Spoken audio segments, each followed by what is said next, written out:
This is the video animated version of the Radwa and Radwa podcast, where we aim to communicate scientific research to science enthusiasts. You can find the link to our podcast in the description below. We also post an animated video version of each episode here on YouTube. We are your hosts, Radwa Ewaisha, and Radwa Sharaf, PhDs, pharmacists, and molecular biologists. In our episode today, we will be discussing a new drug for Alzheimer's disease. Have you heard about this new drug that Biogen came out with? So is it the one for Alzheimer's disease? Yeah, exactly, that one. They presented some data in the Clinical Trials on Alzheimer's Disease conference in San Francisco in November. They were talking about trying to target the beta amyloid protein deposits.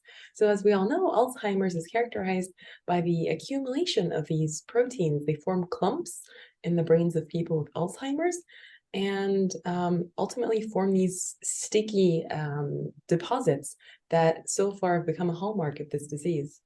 Oh, okay. So you're saying that this drug targets the beta amyloid deposits? Yeah, exactly. A few companies in the past have tried to formulate drugs that can decrease the proportion of beta amyloid clumps that form in the brains of people with Alzheimer's.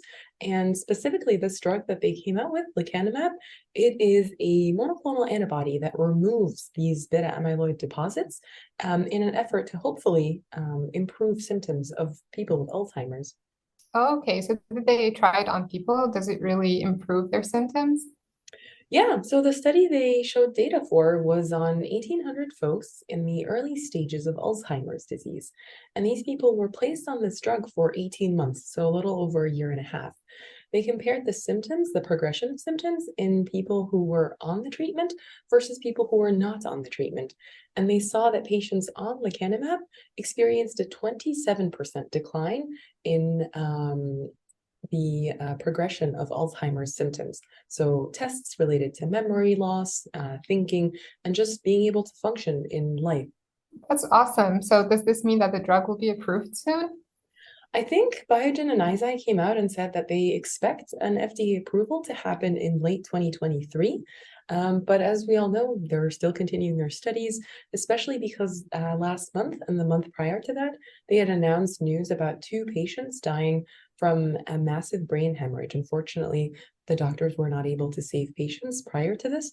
And so they're still studying whether these patients truly died from being on the treatment or whether they died due to unrelated causes. So overall, good news, but definitely news that we have to take with some caution until more information is learned about how this drug works and how it impacts our bodies.